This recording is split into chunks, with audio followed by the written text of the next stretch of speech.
வணக்கம் நேர்களே. இன்னைக்கு நாம பார்க்கக்கூடிய பதிவு ஆகஸ்ட் மாத பலன்கள். ஆகஸ்ட் மாதத்துல கிரகங்களின் கோச்சார நிலவரங்கள் அடைவுகள் எப்படி இருக்கு அப்படின்றத முதல்ல பார்க்கலாம்.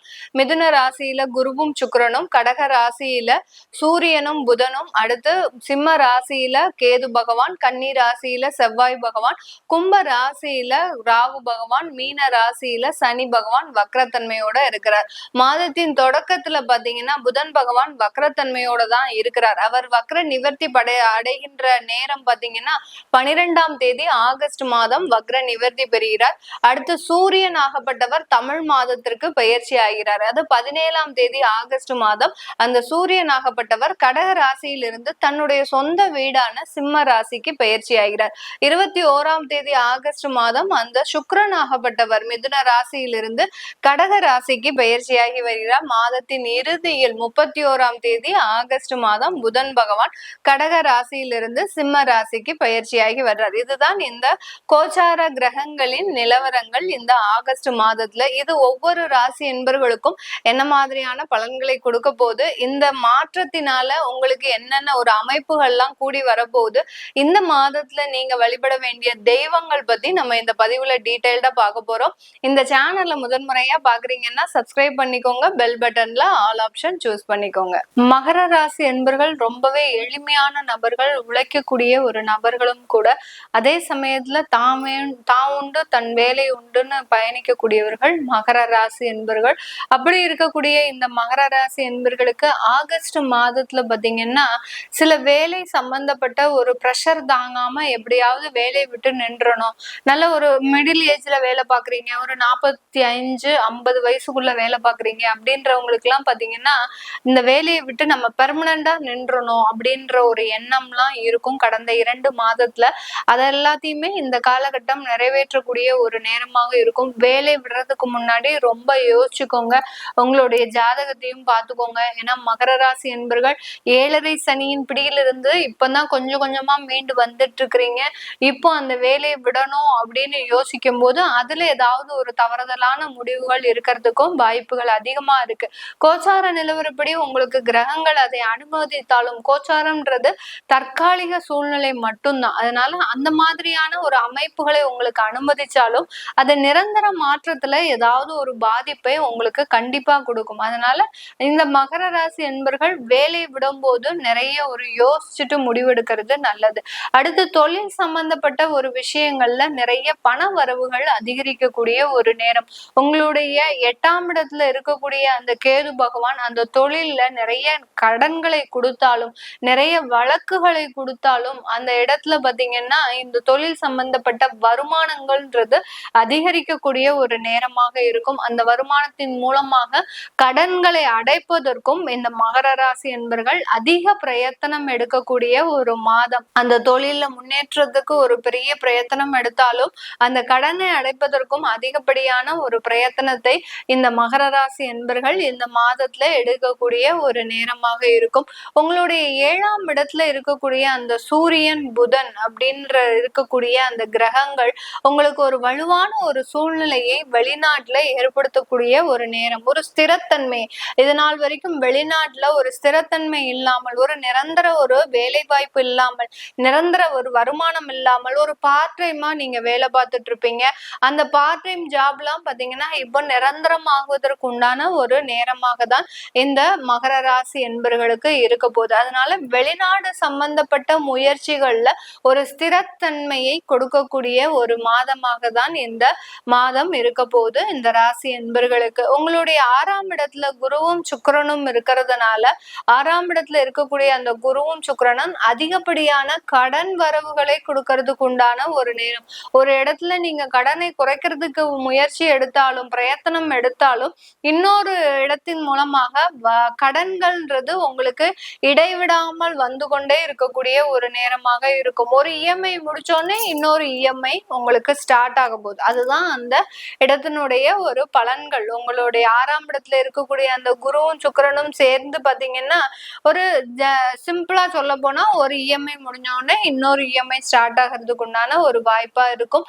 சொத்து வாங்குறதுல அதிகப்படியான ஒரு பிரயத்தனங்கள், அடுத்து சொத்தை விற்கிறதுலயும் அதிகப்படியான பிரயத்தனங்கள்ன்றது இந்த மாதத்துல இருக்கும். சொத்தை வித்து நம்ம கடனை அடைச்சிடணும். இந்த கடனை அடைக்கிறதுக்கு உண்டான முழு எண்ணமும் இந்த ஆகஸ்ட் மாதத்துல இந்த மகர ராசி என்பர்களுக்கு இருக்கும். அந்த கடனை எப்படிலாம் அடைக்கலாம் அப்படின்ற ஒரு எண்ணத்துல அந்த சொத்தை விற்கணும், இல்ல பாத்தீங்கன்னா தொழில இருந்து வருமானத்தை அதிகமாக சம்பாதிக்கணும், லாபமா சம்பாதிக்கணும் அப்படின்ற 2 முயற்சிகள்ல இறங்குவீங்க. அதுல சொத்து விற்கிறதுல மிக எளிதாக நடைபெறக்கூடிய ஒரு நேரமாக இருக்கும். சொத்து விற்கிறதுக்கு முயற்சி எடுத்தீங்க அப்படின்னா உடனே ஒரு 20 நாளுக்குள்ள அந்த சொத்தை வித்து நீங்க கடனை அடைக்கக்கூடிய ஒரு நேரமாக இருக்கும். நிறைய மகர ராசி என்பர்களுக்கு பாத்தீங்கன்னா ஒரு வேலை இடமாற்றம்ன்றது இந்த மாதத்துல கிடைக்கிறதுக்கு உண்டான ஒரு நேரமாக இருக்கும். ஏற்கனவே செஞ்சிட்டு இருந்த வேலையில உங்களுக்கு ஓரளவுக்கு அட்ஜஸ்ட் பண்ணி போகக்கூடிய ஒரு தன்மை தான் இருந்திருக்கும். இந்த மாதத்துல நீங்க ஒரு முழுமையான ஒரு ஸ்திரத்தன்மையோட ஒரு முடிவெடுத்து வேலை இடமாற்றம் செஞ்சுட்டு அந்த வெளியிடத்துல வேலை செய்யும் போது உங்களுக்கு ஒரு நல்ல ஒரு வருமான வளர்ச்சிகள்ன்றது அதிகரிக்கக்கூடிய ஒரு மாதமாகவும் தான் இருக்க போது. உங்களுடைய ராசி அதிபதியே வக்கரமாக இருக்கிறதுனால கொஞ்சம் கோவப்படக்கூடிய ஒரு நேரம், குடும்ப நபர்கள் கிட்ட கொஞ்சம் கோபமா பேசுறதுக்கு உண்டான ஒரு நேரம், வார்த்தைகள்ல கொஞ்சம் நிதானம் தவறி பேசுறதுக்கு உண்டான ஒரு நேரம், சேமிப்பு இல்லாததுனால ரொம்ப டிப்ரெஷன் ஆகிறதுக்கு உண்டான ஒரு நேரமாகவும்லாம் இந்த ஆகஸ்ட் மாதம் இருக்கும். சேமிப்புன்றத உங்களால கொஞ்ச நாள் ஒரு வருடத்திற்கு மேலாக பெரிய அளவுக்கு உங்களால சேமிச்சு வைக்க முடியல. அதே சமயம் இழந்த பொருட்கள்ன்றது நிறைய, உங்களுடைய நகையை இழந்திருக்கிறீங்க, உங்களுடைய சொத்துக்களை இழந்திருக்கிறீங்க, ஏன் உங்களுடைய உறவுகளை கூட இழந்திருக்கிறீங்க. அதனால அந்த இழந்ததை நினைத்து நினைத்து அந்த ஒரு வலியும் வேதனையும் இந்த மாதம் உங்களுக்கு கோபமாக கொந்தளிக்கக்கூடிய ஒரு நேரமாக தான் இருக்க போகுது. அதனால எப்போதுமே வார்த்தைகள்ல கொஞ்சம் கவனமா பேசுங்க. அலுவலகத்துல உயரதிகாரிகள் கிட்ட ரொம்ப கவனமா பேசணும். ஏன்னா மாதத்தின் பிற்பகுதியில சூரியன் 8ஆம் இடத்திற்கு வர்றதுனால அந்த அலுவலகத்துல இருக்கக்கூடிய உயர் அதிகாரிகள் உங்களை எங்கேயாவது ஒரு மிஸ்டேக் கண்டுபிடிக்கிறதுக்கு உண்டான ஒரு வாய்ப்பு இருக்கு. அதனால அலுவலகத்துல ரொம்ப கேர்ஃபுல்லா இருந்துட்டீங்கன்னாலே போதும். இந்த மகர ராசி என்பர்களுக்கு பெருமளவு பாதிப்புகள்ன்றது வராது.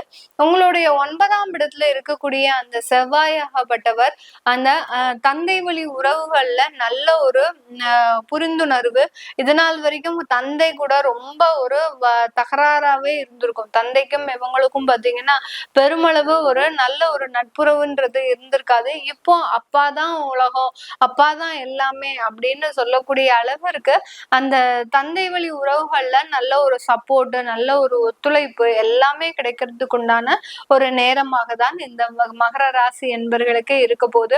வெளிநாட்டுல இருக்கக்கூடியவர்களுக்கு இந்த காலகட்டம் நிறைய உறவு முறைகள்ல பிரிதல்ன்றது இருக்கும். டைவர்ஸ் வழக்குகள், அடுத்து பாத்தீங்கன்னா தேவையில்லாத வெளியில போறீங்க, ஏதோ ஒரு விஷயத்துக்காக போறீங்க அப்படின்னா அங்க ஒரு உயர் அதிகாரி, அதாவது அங்க இருக்கக்கூடிய அந்த அரசாங்க அதிகாரிகளிடம் தேவையில்லாம மாட்டிக்கிறது, அங்க போலீஸ் கிட்ட மாட்டிக்கிறது, இந்த மாதிரியாக தேவையில்லாத வம்பு வழக்குகள்ல சிக்கக்கூடிய ஒரு நேரமாக தான் மாதமாக தான் இந்த ராசி என்பர்களுக்கு, மகர ராசி என்பர்களுக்கு வெளிநாட்டுல இருக்கக்கூடியவர்களுக்கு நடக்கும். அதனால வெளிநாட்டுல இருக்கக்கூடியவர்கள் ரொம்ப ஜாக்கிரதையா இருக்கணும்.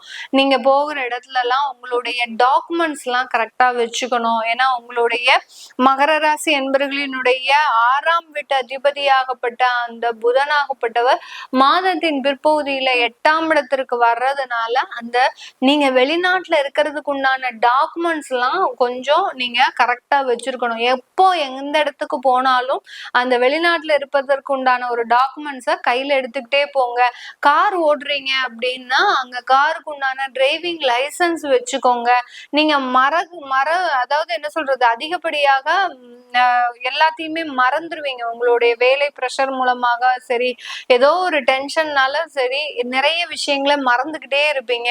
அந்த மறதியெல்லாம் நீங்க விலக்கி வச்சுட்டு வெளியில கிளம்புறீங்க அப்படின்னா என்னென்னலாம் நம்மளுடைய பேக்ல இருக்கணும் அப்படின்ற மாதிரியான முக்கியமான டாக்குமெண்ட்ஸ் எல்லாத்தையுமே எடுத்து வச்சுட்டீங்கன்னா வெளிநாட்டுல இருக்கிறவங்களுக்கு மிகப்பெரிய அளவுக்கு பாதிப்புகள் வராது. வெளிநாட்டுல படிக்கிறவங்க இந்த காலகட்டம் நல்ல ஒரு படிப்பை நிறைவு செய்து மாஸ்டர் டிகிரிக்கு உண்டான போகக்கூடிய ஒரு காலகட்டமாக இருக்கும். அந்த மாஸ்டர் டிகிரின்றது இன்னொரு இடத்திற்கு, இன்னொரு கண்ட்ரிக்கு மாற்றம் செய்யக்கூடிய ஒரு அமைப்பாகவும் தான் இருக்க போது இந்த மகர ராசி என்பர்களுக்கு. இது எல்லாமே நம்ம கோச்சார நிலவரப்படி பலன்களை கணிச்சு சொல்லியிருக்கிறோம். உங்களுடைய சுய ஜாதக பலன்கள், நீங்க உங்களுடைய குழந்தைகளுக்கு மேற்படிப்பு எப்படி படிக்க வைக்கணும் அப்படின்னு விருப்பப்படுறீங்கன்னாலோ, உங்களுடைய ஜாதகத்தை பார்க்கணும் அதை விருப்பப்படுறீங்கன்னா கீழே இருக்கிற நம்பருக்கு நீங்க வாட்ஸ்அப்ல மெசேஜ் அனுப்பிச்சுட்டு என்கிட்ட கன்சல்ட் பண்ணிக்கலாம். உங்களுடைய குழந்தைகளுக்கு நியூமராலஜி படி பெயர் வைக்கணும், தொழில் ஸ்தாபனத்துக்கு நியூமராலஜி படி பெயர் வைக்கணும், குழந்தைகளுக்கு ஜாதகம் எழுதணும் விருப்பப்படுறவங்களும் கீழே இருக்கிற நம்பருக்கு வாட்ஸ்அப்ல மெசேஜ் அனுப்புங்க. உங்களிடமிருந்து விடைபெறுவது உங்கள் ஆஸ்ட்ரோ பூர்ணா. நன்றி, வணக்கம்.